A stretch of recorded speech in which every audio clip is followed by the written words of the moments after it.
My guest at this time is Brigitte Gabriel. She's a terrorism expert and chairman of Act for America, the largest national security grassroots organization in the country. She's also the author of numerous books. Her latest one, brand new, Rise, in Defense of Judeo-Christian Values and Freedom. We'll be talking to her about her book in the coming days, but today we want to get a reaction to a story that actually happened at the end of October that kind of got lost in the American news cycle, and it has to do with free speech and Islam on the continent of Europe. This is a story from late October.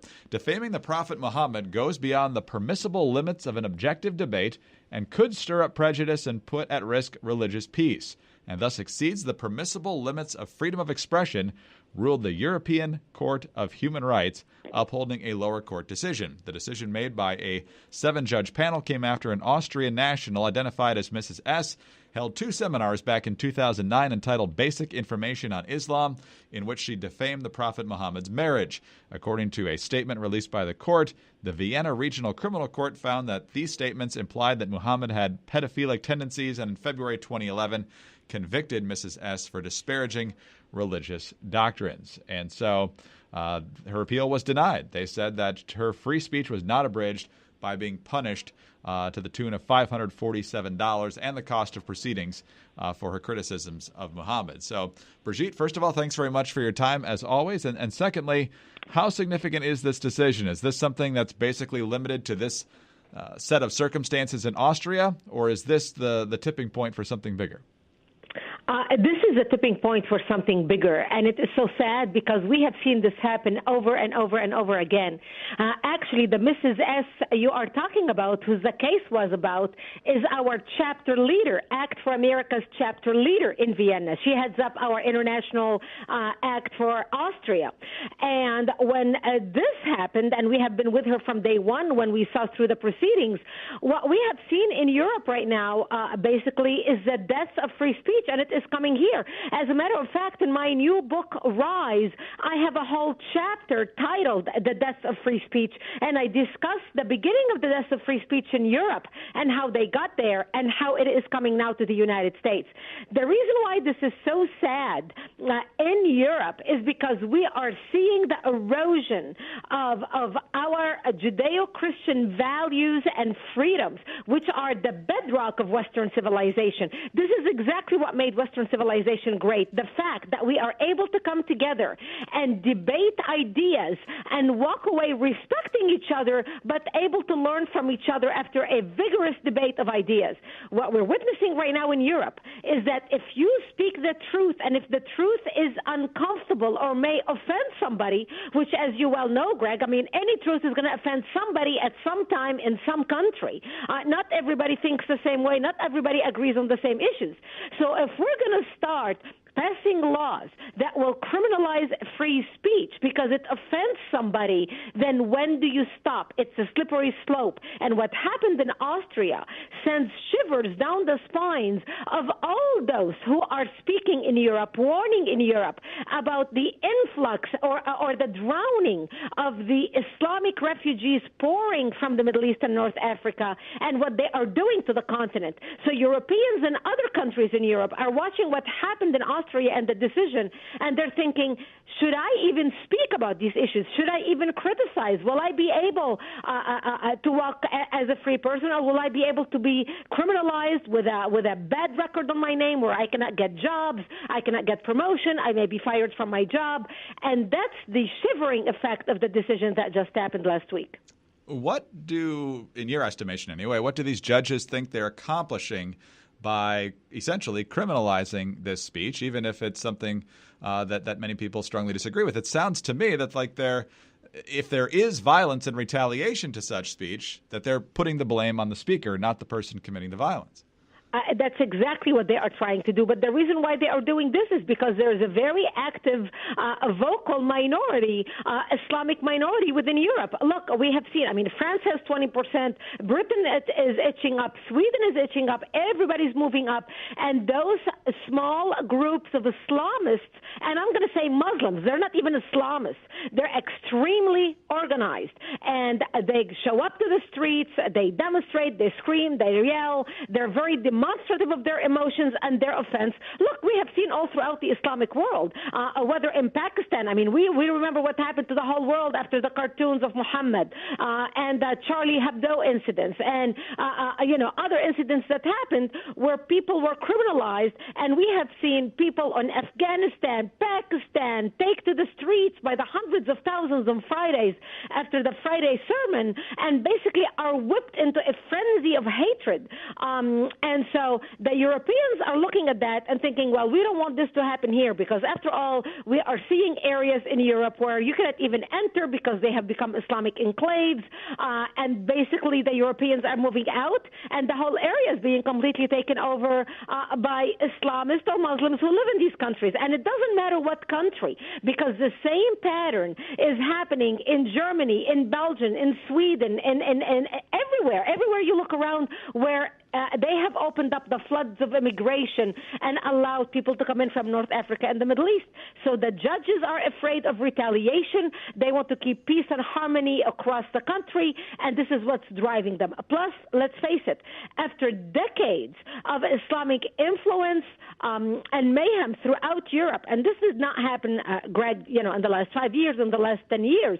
This started happening in the 80s and the 90s and the 2000s. So by now, the new generation of Europeans, if you have been born any time within the last 30 years or 40 years, you have been so brainwashed and softened up and intimidated because of the Islamic influence in Europe that you think, well, you know what, this is offensive, we cannot offend anybody, and therefore we need to be nice to everybody, and everybody is the same. So take us down the path here. What's the next domino? If you're allowed to do this and essentially criminalize free speech that's critical of Mohammed, what comes next, other than people obviously feeling like they can't speak their minds? But how does this progress in Europe or anywhere else? Well, this is progressing in Europe and other places because look what happened at the United Nations, Resolution 1601, which basically criminalizes free speech, which was introduced by the OIC, the Organization of Islamic Cooperation, which is a majority bloc of Islamic nations at the United Nations, which came out with the criminalization of free speech, especially when it comes to what they call Islamophobia or basically speaking the truth about Islamic issues facing all the world right now, not just Europe, not just America, not just Australia, but all across continents all over the world right now. So they want to criminalize free speech. But the scary thing about this is because now it doesn't only stop with one subject or one issue, because when you make it available for one subject and one issue, it is very easy to make it available or make it criminal on other issues, maybe criminalizing elected officials, maybe criminalizing, look, when you can criminalize the drawing of a cartoon by a newspaper, by the press in Europe, that means you can criminalize any cartoon that is offensive about any subject, whether it is about Muhammad, whether it is about maybe feminism or men or many other issues. Cartoons and satire and journalists should be able to write, to express themselves. This is exactly why we have a free press. This is exactly why societies thrive when they have a free press, so that people can make up their mind based on reading about an issue from multiple sources, and then the individual coming up with their own ideas and forming their own opinions regarding this issue. It is not up to the few judges sitting on a Supreme Court or a high court in whatever country, or for a government to regulate what you think inside your head and the opinions and the conclusions that you come to that will dictate what you do with your life, how you move forward in your life, the businesses you form, the friendships you make, the political career you decide to take. And that's the dangerous part. And that's what I detail in my book, Rise, in the chapter titled The Death of Free Speech, because I go into what's happening in Europe is a preview as to what's coming to the United States, and how the United Nations is trying to criminalize free speech worldwide, and how unless we elect leadership in the United States that will stand up for and defend free speech, we are going to be heading down the same path as Europe. Brigitte, I know you've had this next question probably many times, but what would you say to someone who said, look, I think that you should absolutely have the right to speak your mind about what you think of Mohammed or anyone else, but Mohammed's gone. He's been gone for 1,400 years, basically, and you're never going to find consensus on that particular issue. But the reality is right now you do live in the same place as these people, so why not try to find some areas that you can hopefully agree on and find the common ground rather than finding the things that divide you? What would you say to them? Opinion is opinion, but fact is fact. The ruling in Sweden was not about opinion. The ruling in Sweden was about the fact. Elizabeth Sebelic-Wolf, which is the lady who was basically charged, this case is about her, as I mentioned to you. She is the chapter leader of Act for America in Sweden. This is it's for Act for Sweden. And what she was standing there saying, she was speaking about history. She was reading from the Quran so people can be educated as to what is in the Quran. And she was reciting the passage and speaking about how Prophet Muhammad's last wife, Aisha, who was his favorite wife, he married her at the age of 6 and consummated the marriage at the age of 9. If the European courts came to their own conclusion that by speaking the truth and the fact about a historical man with a historical background and an historical biography, if that in today's world is considered pedophilia, if you have sex with a 9-year-old girl, then the facts are the facts, and history is history. You cannot change history. Opinion is different. When you stand there and you demonize somebody because you hate them or you cannot stand them or you're making up lies about them or you're letting people think, oh, this is why you should hate this person, that's a different story, and that is unacceptable. People have the right to speak their mind, but also people have the right to get up and leave when somebody is behaving badly or speaking badly. They don't have to sit there and listen to them.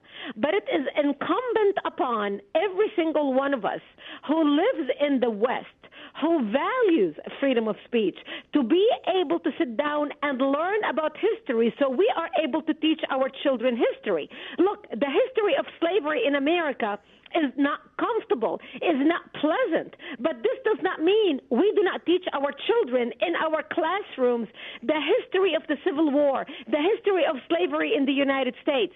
History is history, and it must be taught. And we need to make sure that our children and their children will be able to learn from the very uncomfortable history so they may not repeat the same way. And if some people get offended, so be it. Brigitte, I don't want to put any words in your mouth. Do you believe the West is effectively surrendering? Not all the West.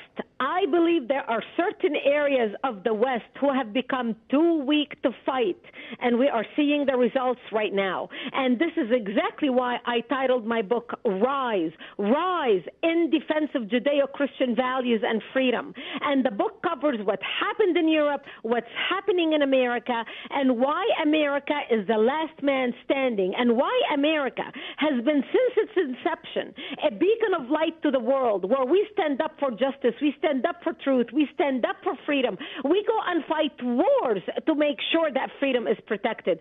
And now is our time, our duty to rise up in our lifetime to defend the freedoms that our founding fathers gave up everything, and most of them died broke, to ensure that we do have the freedoms that we have today, and we do have the country that we have today as a result of their wisdom in putting all these clauses or giving us all these rules, all these directions to protect freedom of speech, to protect freedom of expression, to protect freedom of religion. And so we need to make sure we protect those values and those freedoms for generations to come. I'm just struck by the I don't know if parallel's the right word, but perhaps the contrast, since this original conviction came from the Vienna Regional Criminal Court in Austria. When we think back to the Battle of Vienna back in the 1600s, where the defense against the onslaught from Muslim invaders took place and was successful. So Vienna has changed, right, just like much has changed over 300 plus years. But the fact that this would happen at the same place is not lost. Right, exactly. And remember, everything, symbolism is very important in the Islamic world. And we are dealing with an enemy right now who is trying to change the West and basically conquer the West. Because remember, 9/11 was the date where they stopped them at the gates of Vienna. And this is exactly why Osama bin Laden chose the date 9/11 to attack the United States, because it was a very symbolic date for them. And you very correctly stated, Greg, that it doesn't go as a wasted lesson knowing that this happened in Vienna. Again, this is exactly why we in the United States need to open our eyes, understand the threat and what's at stake, and why we need to rise in defense of our Judeo-Christian values and freedoms, which are the bedrock of Western civilization. And now is the time to rise before it's too late. Brigitte, we'll have to leave it there. Thank you so much, as always, for your time and your insights. Thank you very much. Brigitte Gabriel, terrorism expert, chairman and founder of Act for America, the largest national security grassroots organization in the country. She's also the author of numerous books. The most recent one is the brand new book, Rise, in Defense of Judeo-Christian Values and Freedom. I'm Greg Corombos reporting for Radio America.